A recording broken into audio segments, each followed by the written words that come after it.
We'll guide you through how to make white line transition After Effects. If you find this helpful, don't forget to like and subscribe. First, open Adobe After Effects on your computer and wait for the program to load completely.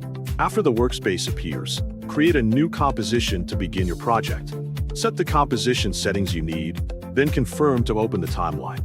Next, import your video clips from your computer into the project panel. After the clips have been imported, place both clips in the timeline in the order you want them to appear. Overlap the clips slightly so the transition area is created between them. Once the clips are arranged, create a new shape layer from the layer menu. Use the shape tools to draw a thin horizontal white line on the shape layer. After creating the line, place it in the center of the composition so it becomes the main transition element.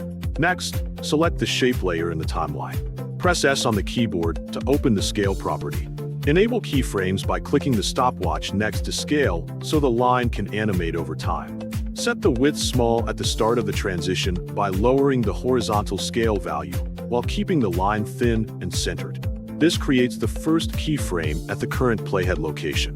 Then move the playhead forward to the point where the transition should complete. Stretch the line across the screen by increasing the horizontal scale value until it extends from one side of the frame to the other. A new keyframe will be created automatically, causing the line to expand during playback. As the line grows, reveal the second clip during the expansion by placing the second clip below the transition layer and timing it to appear when the line reaches full width.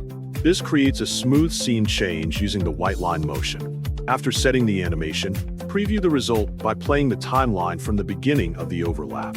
Watch carefully to make sure the line expands smoothly and the second clip appears at the correct moment. Adjust keyframes if the movement feels too fast or too slow. Once everything looks correct, add the composition to the render queue. Check the output settings if needed, then click Render to export the final video. Your white line transition is complete.